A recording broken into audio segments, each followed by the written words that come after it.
அதனாலே கர்த்தரின் விடுதலை ஊழியத்தின் சார்பாக இந்த கால தியானத்திற்கு உங்களை அன்போடு வரவேற்கிறேன். இந்த நாளிலும் நாம் அப்போஸ்தலர் நடபடிகள் புஸ்தகம் 5ஆம் அதிகாரத்துல 1 11 வசனங்கள் முடிய உள்ள பகுதி உங்களுக்கு எல்லாருக்கும் தெரிஞ்சதுதான். அனனியா சப்பிராள் என்ற கணவன் மனைவியினுடைய ஒரு சம்பவத்தை அங்கு பதிவிட்டிருக்கிறார்கள். அந்த அனனியா சப்பிராட்டிலிருந்து நாம என்ன கற்றுக்கொள்ளணும் அப்படின்னாக்கா, அவர்களை போல நம்ம வாழாமல், அவர்கள் பாத்தீங்கன்னா, பேதுரு அவளை நோக்கி, அனனியாவே, நிலத்தின் கிரயத்தில் ஒரு பங்கை வஞ்சித்து வைத்து பரிசுத்த ஆண்டவரிடத்திலே பொய் சொல்லும்படி சாத்தான் உன் இருதயத்தை நிரப்பினது என்ன? அவங்க மனைவி அதே போல சொல்லுவாங்க. 9வது வசனம், பேதுரு அவளை நோக்கி, கர்த்தருடைய ஆவியை சோதிப்பதற்கு நீங்கள் ஒருமனப்பட்டது என்ன? இதோ உங்கள் புருஷனை அடக்கம் பண்ணினவர்களுடைய கால்கள் வாசப்படியிலே வந்து நிற்கிறது, உன்னையும் வெளியே கொண்டு போவார்கள் என்றான். உடனே அவள் அவனுடைய பாதத்திலே விழுந்து ஜீவனை விட்டாள். மரித்து போனதை கண்டு அவளை எடுத்து அடக்கம் பண்ணினார்கள். சபையார் எல்லோரும் இவளை குறித்து கேள்விப்பட்டு மற்ற யாவருக்கும் மிகுந்த பயம் உண்டாயிற்று. தேவனுடைய பிள்ளைகள் மேல ஒரு பயம் உண்டாச்சு அந்த காலத்துல. இந்த காலத்துல பயமே கிடையாது. இப்ப நம்ம ஜெபிக்கணும், என்ன ஜெபிக்கணும்னா, அந்த அனனியா சப்பிராள் அவங்களுடைய மனச, அவங்களுடைய இருதயத்தை சாத்தான் இருதயத்தை நிரப்பினும். எப்படி? பொய் சொல்லும்படியாக, உண்மைப்பாட்டுல இணைந்து பொய் சொல்லும்படியாக நாம ஜெபிக்கணும். என்ன ஜெபிக்கணும்? ஆண்டவரே, என்னுடைய இருதயத்தை, எங்களுடைய இருதயத்தை சாத்தான் எந்த விதத்திலையும் இந்த பொய்க்கு நிரப்பாதபடிக்கு இருக்க உதவி செய்யுங்க. சாத்தானுடைய செயலுக்கு ஒருமனப்படாம செயலுக்கு ஒருமனப்பட்டவர்களாய் நாங்கள் வாழணும்னு சொல்லி நம்ம ஜெபிக்கணும். இந்த ஜெபம் தான் இன்னைக்கு நம்ம இதுல கத்துக்கொள்ள போறோம். அன்பாண்டே, பாருங்க, இந்த 2 பேரும் அடுத்தடுத்து செத்து போனோம். எதனால அப்படின்னாக்கா, அந்த பொய் சொன்னதனுடைய விளைவு அவளை மரணத்துக்கு கொண்டு போனது. அப்ப சபையார் எல்லாரும் பார்த்து, மற்றவங்களும் பார்த்து என்ன செஞ்சாங்களாம்? பயந்தார்கள், மிகுந்த பயம் உண்டாச்சுன்னு பார்க்கிறோம். ஆண்டவருக்கு பயப்படுகிற பயம் நமக்கு ஆசீர்வாதத்தை கொண்டு வரும். ஆனா அதே பிசாசுக்கு பயப்படுகிற பயம் நமக்கு கண்ணியை கொண்டு வரும். அதே போல மனுஷனுக்கு பயந்தாலும் கண்ணியை கொண்டு வரும். இன்னைக்கு நாம யாருக்கு பயப்பட வரும்? இந்த பகுதியில 3 ஜெப குறிப்பை நாம இதுல பார்க்கிறோம். என்னன்னா, பொய் சொல்லாதபடிக்கு சாத்தான் நம்ம இருதயத்தை நிரப்பாதபடிக்கு நம்ம ஜெபிக்கணும். சாத்தானுடைய காரியத்துக்கு நாம ஒருமனப்படாமல் ஆண்டவருடைய காரியத்துக்கு நாம ஒருமனப்பட்டு அதுல செயல்படணும்னு ஜெபிக்கணும். ஆண்டவருக்கு மட்டும்தான் பயப்படணும், சாத்தானுக்கு பயப்படக்கூடாது என்ற அந்த பயத்தின் காரியத்தை குறித்து அறிந்து கொள்ளணும். இதுக்காக ஜெபிக்கணும். அதனால இந்த ஜெப குறிப்புகளுக்காக நம்ம ஜெபிக்கும் பொழுது நிச்சயமாக ஆண்டவர் நம்மளை ஆசீர்வதிக்கிற தேவனா இருக்கிறார். இன்னைக்கு பார்த்தீங்கன்னா, இன்னைக்கு காலையில ஒரு குரூப் ஆஃப் பீப்புளுக்கு நான் வார்த்தை கொடுத்தேன். அது யோவான் எழுதின சுவிசேஷம் 10ஆம் அதிகாரத்துலதான் நாங்க தியானிச்சு வருகிறோம். அதுல 17 18 வரைக்கும் உள்ள வசனங்களிலே நான் வார்த்தையை கொடுத்தேன். அந்த யோவான் 10:17 நான் வாசிக்கிறேன். நான் என் ஜீவனை மறுபடி அடைந்து கொள்ளும்படிக்கு அதை கொடுக்கிறபடியினால் பிதா என்னில் அன்பாயிருக்கிறார். ஒருவனும் அதை என்னிடத்திலிருந்து எடுத்துக்கொள்ள மாட்டான்.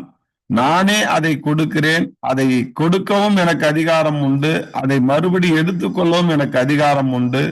இந்த கட்டளையை என் பிதாவினால் பெற்றுக்கொண்டேன். அதிகாரம். இங்க நம்ம போன சண்டேல நம்ம மெசேஜ் பார்த்தோம்.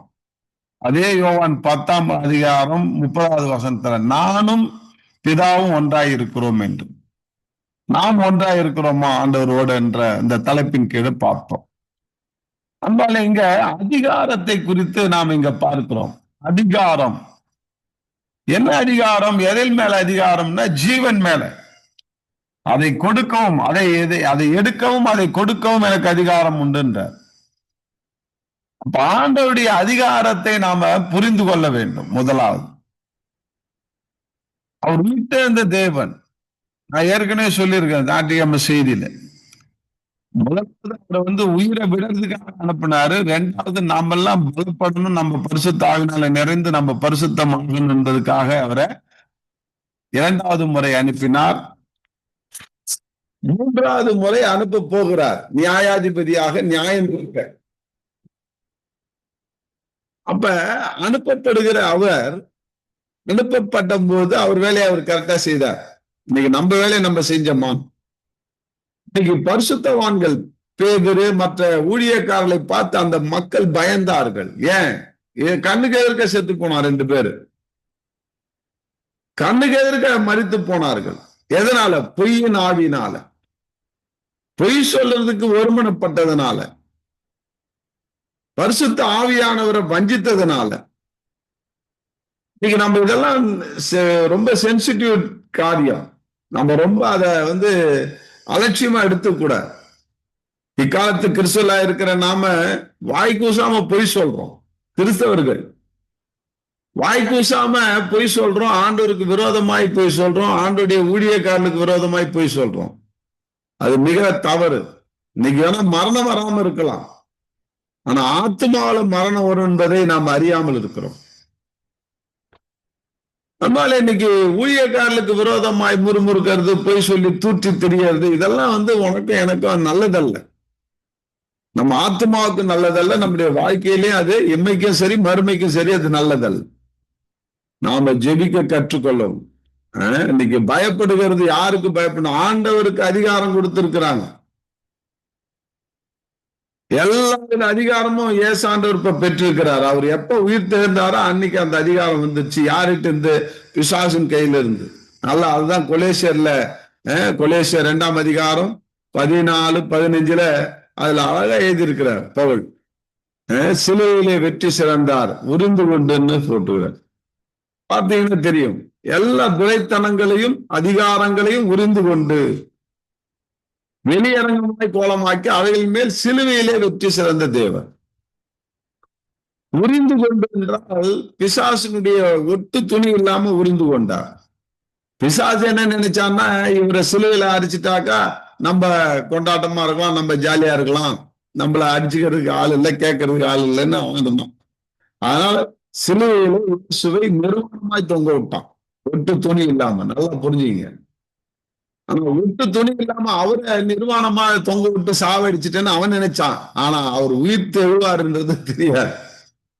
ஆனால்தான் இங்க ஆண்டவர் சொல்றார் 17, யோவான் 10:17, நான் என் ஜீவனை மறுபடியும் அடைந்து கொள்ளும்படிக்கு அதை கொடுக்கிறபடியினால், மறுபடியும் அடைந்து கொள்வேன் என்று உயிரோடு இருக்கும் போதே சொல்றார். என் ஜீவனை நான் கொடுக்கிறதுக்கு தான் வந்தேன், ஆனால் அதை நான் மறுபடியும் அடைந்து கொள்வேன். அதை கொடுக்கவும் எனக்கு அதிகாரம் உண்டு, அதை எடுக்கவும் எனக்கு அதிகாரம் உண்டுன்னு. அப்ப அந்த அதிகாரத்தை நாம புரிஞ்சு கொள்ள வேண்டும். இப்ப பிசாசினுடைய அதிகாரத்தை உரிந்து கொண்டார். இன்னைக்கு நாம என்ன செய்யறோம்? அதிகமா ஆண்டவருக்கு பயப்படுறதை விட பிசாசுக்கு தான் அதிகம் பயப்படுறோம்.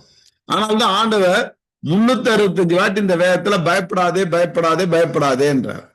நான் உலகத்தை ஜெயித்தேன், நான் உலகத்தை ஜெயித்தேன் என்றார். ஆனா உலகத்தை ஜெயித்த ஆண்டவரிடத்திலே நாம அவருடைய பிள்ளைகளா இருக்கும்போது நாம யாருக்கு பயப்படுறோம்? அவருக்கு பயப்படுறோமா, பிசாசுக்கு அதிகம் பயப்படுறோமா? கொஞ்சம் யோசிச்சு பாருங்க. இன்னைக்கு தேவனுக்கு பயப்படுறோமா இல்லையோ, பிசாசுக்கு அதிகம் பயப்படுறோம். இன்னைக்கு அதான் இந்த அனனியா சப்பிரால் செய்தார்கள். அவர்கள் தேவனுக்கு பயப்படுகிற பயம் அவர்களிடத்துல இருந்தாக்க அவங்க பொய் சொல்லவ அவசியமே கிடையாது. அவங்க யாராவது நிலத்தை விற்க சொன்னாங்களா? வித்துட்டு ஊழியக்காரருடைய பாதத்துல வைக்க சொன்னாங்களா? அவங்களா செஞ்சாங்க. எல்லாரும் செய்யறாங்க, நாமளும் செய்யறோம்னு செஞ்சுட்டாங்க. இன்னைக்கு எல்லாரும் செய்யறாங்கன்ட்டு நீ செய்யாத, எல்லா கிறிஸ்தவனும் இப்படி இருக்கிறான்ட்டு நீ இருக்காத. தயவு செய்து திரும்ப திரும்ப நான் சொல்றது அதான். 10ஓட 11 இருக்காத. நீ ஒரு தனித்துவம் வாய்ந்தவன். நீ என்ன ஒண்ணு ஆண்டவர் அப்படிதான் படைச்சிருக்கிறார். நீ ஒரு சம்திங் ஸ்பெஷல். நான் மற்றவர்களை போல அல்ல. மற்றவர்கள் மதியனமா போனாக்கா நீ அப்படி இருக்காத. மற்றவர்கள் குருட்டாட்டத்துல போனா நீ அப்படி இருக்காத. ஏன்னு கேளு. மற்றவர்கள் பிசாசுக்கு பயப்படுறாங்க, ஆண்டவருக்கு பயப்படலன்னா நீ அந்த மாதிரி இருக்காத. நான் அந்த மாதிரி இருக்கக்கூடாது. அன்பாலே நம்ம வித்தியாசமானவர்கள், நாம் அதுக்குதான் அழைக்கப்பட்டவர்கள். அதனாலதான் சொல்றாரு, அழைக்கப்பட்டவர் அநேகர், தெரிந்து கொள்ளப்பட்டவர்கள் சிலர். இன்னைக்கு நம்ம சர்ச்சில் உட்கார்ந்து இருக்கலாம், 1000 பேர் கூட உட்கார்ந்து இருக்கலாம். ஆனா 1000த்துல நீ ஒருத்தவனாதான் இருக்கணும். நீ தெரிந்து கொள்ளப்பட்டவனா இருக்கணும். எதை? ஆண்டவரால தெரிந்து கொள்ளப்பட்டவனா இருக்கணும். நீ ஆண்டவரை தெரிந்து கொண்டவனா இருக்கணும். நீ ஆண்டவருடைய வசனத்தை புரிந்து கொண்டவனா இருக்கணும். அதன்படி நடக்கிறவனா இருக்கணும். அடுத்தவன் எப்படி போனா நமக்கு என்ன? நான் இப்படிதான் நடப்பேன், நான் வசனத்தின்படிதான் வாழ்வேன், நான் ஆண்டவருக்கு மட்டும்தான் பயப்படுவேன், நான் மனுஷனுக்கு பயப்பட மாட்டேன். ஆனா நாம என்ன செய்யறோம்? இன்னைக்கு எத்தனை மனுஷனுக்கு பயந்து கொண்டு உட்கார்ந்து இருக்கிறோம், பிசாசுக்கு பயந்து கொண்டு உட்கார்ந்து இருக்கிறோம். அன்பாலே, இன்னைக்கு நான் அடிக்கடி சொல்லுவேன், இந்த 2 வார்த்தையை நான் எபிரேயத்துல சொல்லுவேன். முன்பு நாம வேற ஆடுகளா இருந்தோம், ஆனா இப்ப மந்தையில சேர்த்து கொள்ளப்பட்டுட்டோம். ஆனா மந்தையில சேர்த்து கொள்ளப்பட்டோம், செம்மறியாடா இருக்க போறியா, நீ வெள்ளாடா இருக்க போறியா? ஆண்டவருடைய வார்த்தைக்கு கீழ்ப்படிந்து செம்மறியாடா இருந்தனா உனக்கு எனக்கு ஆசீர்வாதத்தை ஆண்டவர் கொடுப்பார், பரகதியை கொடுப்பார், நித்திய ஜீவனை கொடுப்பார். ஆண்டவருடைய வார்த்தைக்கு கீழ்ப்படியாம நீ முன்ன ஓடுற வெள்ளாட்டை போல இருந்தனா, மேய்ப்பனுக்கு முன்னாடி ஓடுற வெள்ளாடை போல இருந்தனா, இன்னைக்கு நம்மளுடைய நிலைமை என்னன்றது உங்களுக்கே தெரியும். அன்பாலே, இன்னைக்கு அப்படிதான் இந்த அனனியா சப்பிரால் ஆண்டவர்கிட்ட வந்தும் தங்கள் ஜீவனை இழந்து போனார்கள். அந்த ஒருமனப்பாட்டுல எதுக்கு? தீமை செய்யறதுக்கு ஒருமனப்பட்டார்கள், பொய் சொல்றதுக்கு ஒருமனப்பட்டார்கள். இன்னைக்கு நாம என்ன செய்யறோம்? நாம எதுக்கு ஒருமனப்படுகிறோம்? சபைக்கு விரோதமா எழும்புறதுக்கு ஒருமனப்படுறோம், பேசுறதுக்கு ஒருமனப்படுறோம். அன்பாலே, அந்த மாதிரி ஒருமனப்பாட்டு உனக்குள்ள இருந்ததுனாக்கா அது பாவம் தான் உனக்கு. நமக்கு என்ன ஒருமனப்பாடு இருக்கணும்? இந்த ஊழியத்தை கட்டுறதுக்கு நான் ஒருமனப்படுறேன், நெகேமியா போல இருக்கணும். நெகேமியா கூட எல்லாரும் இணைந்தார்கள்.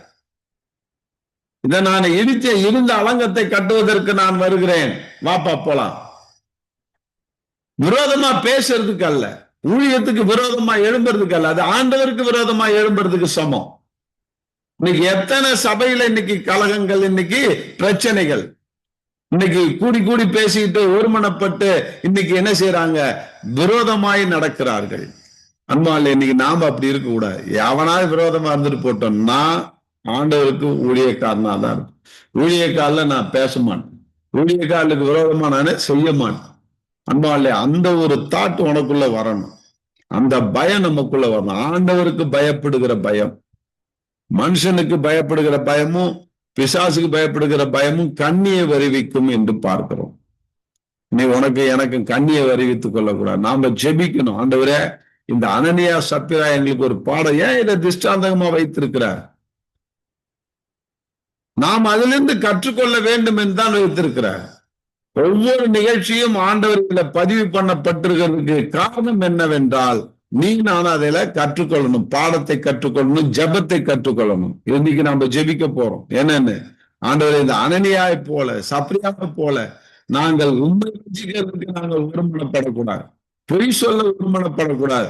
ஆண்டவரே, நாங்கள் ஆக்கப்பூர்வமா உமக்கு கீழ்ப்படியறதுக்கு ஒருமனப்படணும், உம்முடைய ராஜ்யத்தை கட்டுவதற்கு ஒருமனப்படணும், உம்முடைய ராஜ்யத்தை எஸ்டாப்ளிஷ் பண்றதுக்கு ஒருமனப்படணும், உனக்கென்று அர்ப்பணிக்கிறதுக்கு ஒருமனப்படணும், ஜெபிக்கிறதுல ஒருமனப்படணும்.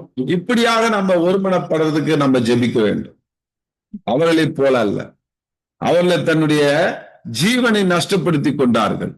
இன்னைக்கு நம்முடைய ஜீவனை நாம நஷ்டப்படுத்தாதபடிக்கு ஆண்டவருக்குள்ளாக நாம் அதை ஆயத்தப்படுத்த நாம ஒப்பு கொடுக்கணும். அம்மாலே, இந்த நாள்ல நீ நானும் இந்த பாடத்தை கற்றுக்கொள்ள வேண்டும். இந்த அனனியா சப்பிரா மூலமாக நமக்கு ஆண்டவர் ஒரு பாடத்தை கற்றுக் கொடுக்கிறார்னா, ஆண்டவருக்கு பயப்படும். பிசாசு பல்லப்படுங்கின பாம்புன்னு சொல்லுவேன். யாரு? பிசாசு பல்லப்படுங்கின பாம்பு. இன்னைக்கு பாருங்க, அவங்களுக்குள்ள ஒரு அந்த பண ஆசை வந்ததுனால்தான் ஒரு பங்கு மறைத்தார்கள் என்று பார்க்கிறோம். தேவையில்லை, எதையுமே நமக்கு தேவையில்லை, எல்லாமே அவர் கொடுப்பார். நமக்கு ஒரே ஆசைதான், ஆண்டவரே நான் செத்தா உன் கூட பரலோகத்துல நான் வாழணும், இந்த ஒரு ஆசை போதும். இந்த இம்மையில வாழும்போது பண ஆசை, பொருளாசை, பெண்ணாசை எல்லாத்தையும் துறங்க. ஆண்டவர் மேல ஒரே ஆசை. ஆண்டவரே, உன் வசனத்தின்படி வாழ நான் ஆசைப்படுகிறேன். ஆண்டவரே, உன் விருப்பத்தை, உன் ஆசையை நிறைவேற்றக்கூடிய ஒரு மகனா மகளா நான் வாழ ஆசைப்படுகிறேன். ஆண்டவரே, அந்த ஒரு ஆசை மட்டும்தான் இருக்கணும். ஆனால் தான் சொல்றார், ஒன்றையே சிந்தியுங்கள், ஏக மனசு உள்ளவங்களா இருக்கு. இயேசு கிறிஸ்துவில் இருந்த சிந்தை, அவர் உயிரோடு இருந்த நாட்கள்ல பிதாவுடைய ஆசையை நிறைவேற்றுறதுக்கு அவர் தன்னை ஒப்பு கொடுத்தார். அதே போலதான் நாம வாழணும். ஆண்டவரே, உம்முடைய ஆசை என்ன, அதை நிறைவேற்றுகிற கிறிஸ்துவனா என்னை மாற்றுங்க, கிறிஸ்துவலை மாற்றுங்க. என் ஆசையின்படி நடந்தது போதும், என் ஆசையின்படி வாழ்ந்தது போதும், என் தூக்கத்தையும் என்னுடைய சுயநலத்தையும் நான் விரும்பி விரும்பி நான் வீணா போனது போதும். என்னையிலிருந்து உம்முடைய ஆசையை நிறைவேற்றக்கூடியவனா என்னை மாற்றும். அப்படி நாம ஜெபிக்க தான் நமக்கு ஜெயம் உண்டு. ஆண்டவர் இந்த அனனியா சப்பிரா போல பண ஆசை கொண்டவர்களாய் ஒருமனப்பட்டு பொய் சொல்லாதபடிக்கு என்னை காத்துக் கொள்ளுங்க ஆண்டவரே. பணத்துக்காக பொய் சொல்றது இன்னைக்கு எப்படியெல்லாம் நடக்குது தெரியுமா? வஞ்சிக்கிறது, பணத்துக்காக வஞ்சிக்கிறது. அவங்களுக்கு பாவம், அவங்களுக்காக நம்ம ஜெபிப்போம்,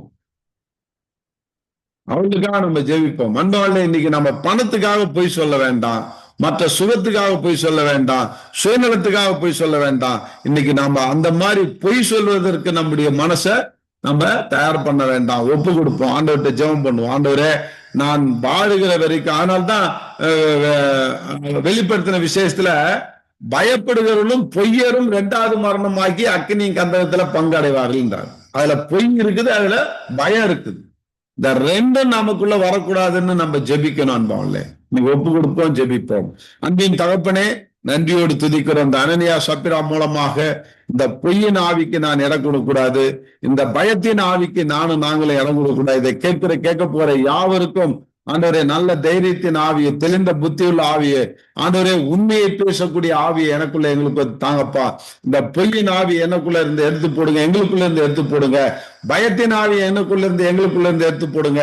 இதை கேட்கிற ஒவ்வொருடைய தேவாவினால நிரப்பி உங்களுடைய ஆசையை நிறைவேற்றக்கூடிய மகனா மகளா எங்களை மாற்றுங்க. அப்படியே செய்ய போறீங்க. நன்றி. இயேசு கிறிஸ்து நாமத்தால் ஜெபிக்கிறேன். தகப்பனே, ஆமென். God bless you.